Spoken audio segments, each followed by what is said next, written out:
What's up, everybody? Today we're going to revisit my Solar G1.7.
If you're a fan of the channel, you may have already seen this demo I made almost 4 years ago. If not, go here or there, wherever YouTube chucks it.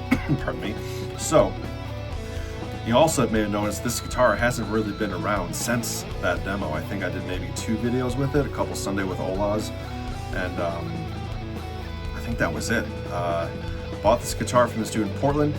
He actually shipped it very poorly to where it came damaged. Let's see if I can get it. You see the headstock, yeah, you can see it right there, the little chip. The whole tip was completely snapped off. Thankfully, my father-in-law, he is a craftsman, he fixed it. So I didn't send it back because this dude sold this for $1,300, which by today's standards, that's pretty expensive for a used guitar. But I wanted it for the simple fact that it has a Evertune and it's a 7-string.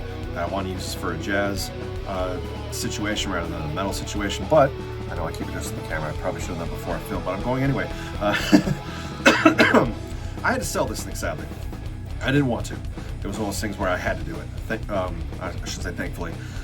I live in the US where we don't get health insurance coverage. We have to pay for it monthly, and even though you do have health insurance, you still have to pay for things. So I had something happen to me to where I had to get numerous scans and examinations that I got hit with a $1,200 medical bill. So needless to say, I had to sell this thing because this was the guitar that can get the most money. I actually ended up buying a case, which is somewhere, back there. Bought the case, which is sold separately.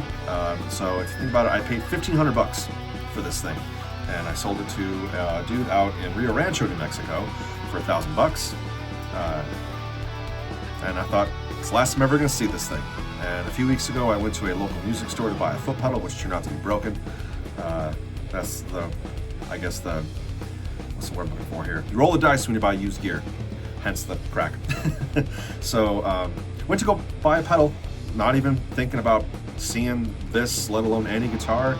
And I tell the clerk, yeah, just look around for a little bit. Let's see what you guys have here. It was hanging on the wall. And the only reason I knew it was mine is because of that crack right there. I immediately grabbed it, didn't even plug it in and try it out. I knew what it could do and put it on layaway immediately.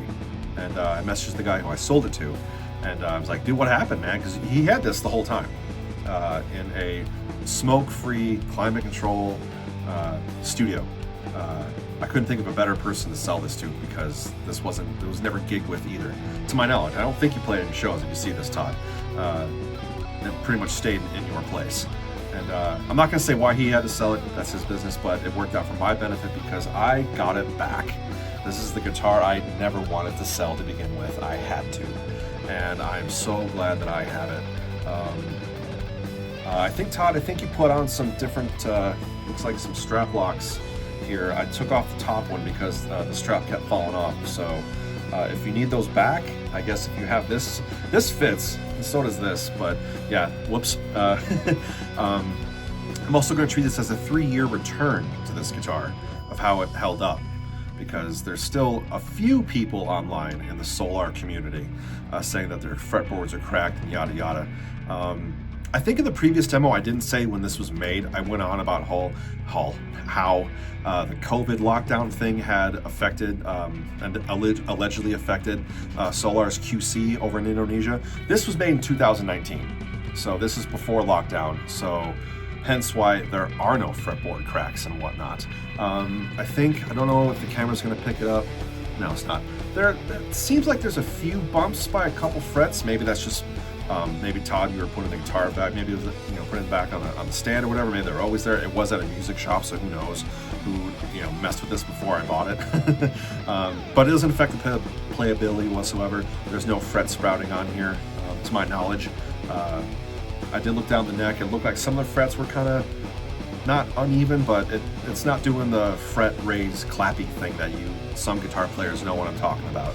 I believe you put it, I don't think I ever changed the neck pickup. I did swap this one out for an Evo 7. This is the Duncan Solar, so I'm assuming the guy kept the Evo 7 and put the Duncan in here. I guess a lot of music shops nowadays, they want the original pickups and stuff, because then they'll label your guitar as modded and they'll give you less money. That's been my experience. So I can see why he put the Duncan Solar back. The switch is still original, which I'm going to replace this switch. It was always kind of flimsy. I think this is where Solar has been cutting corners. I'm not the first person to say that their switch on a G model is crap. This one it's okay. It could be better. I have a better one. I do like the push-pull pots, but I'm not a huge fan of the Duncan Solars. They are a bit scooped, a bit thick. I really want to I wish I could put EMG 57 and 66 in here, but they don't make them with the exposed coils, and the way this guitar is cut, it fits these pickups style, I should say, only. I would have to cut I can only get the bridge, because if I were to try to mod the top, there's the neck. So I'm kind of forced to getting pickups with this design. I emailed EMG to see if they have any recommendations that, because they have the retro active ones, maybe they'll get back to me and say, hey, try the 55-7 or the 77. Anyway, so back to this guitar.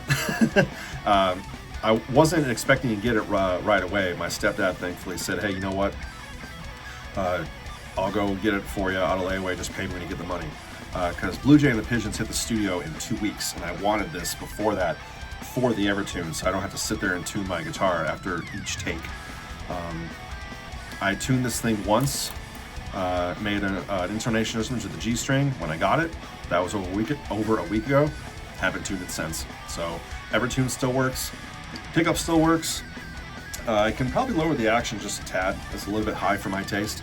So once I get new strings before the studio, I'll probably do that. Right now he put on 10 to 60s. I think they're Stringjoy. I don't use Stringjoy. I use these guys right here. Von Frankenstein strings. They have the Jeff Loomis signature set, the 9 to 62, so I'll probably do that. It makes sense. The tuning on this guitar is standard with a standard B. For some reason, I believe that string pitch and the woods coexist. I know tone wood is a thing online with high gain amps and pickups and whatnot, but the string still resonates with the body. My Jeff Loomis 7 string, I personally think is a great example of this. Whenever I had that guitar tuned to B flat, E flat with a B flat, the sustain was there, the notes held out better, it just sounded better. And when I would use that guitar, let's say in drop A with standard tuning, it just sounded dull. And B, having this to B with standard, it still sounded weird. It sounded very bro metal.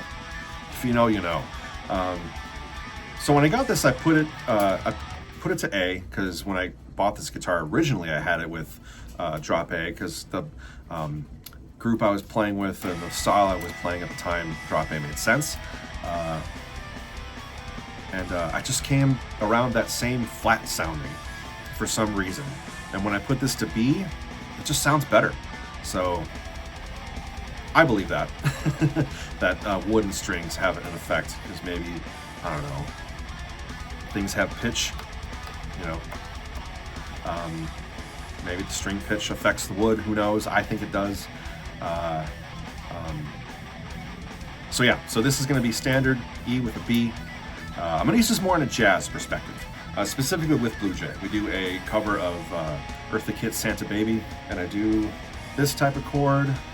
I know I'm not even plugged in, I'm going to play it, but with a 7 string, I can do that to have that octave. right there. So it adds a little more tonality for certain things. And let's say Derek is playing higher strings for something.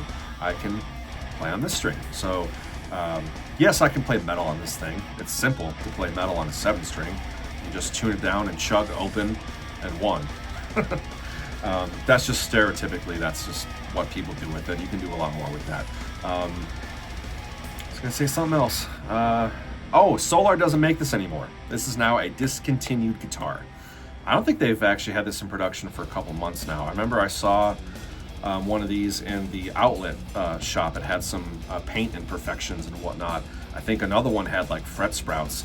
They both got sold, so that's it. You can't find this on the Solar website. It's no longer in production, so I'm very happy to have it back.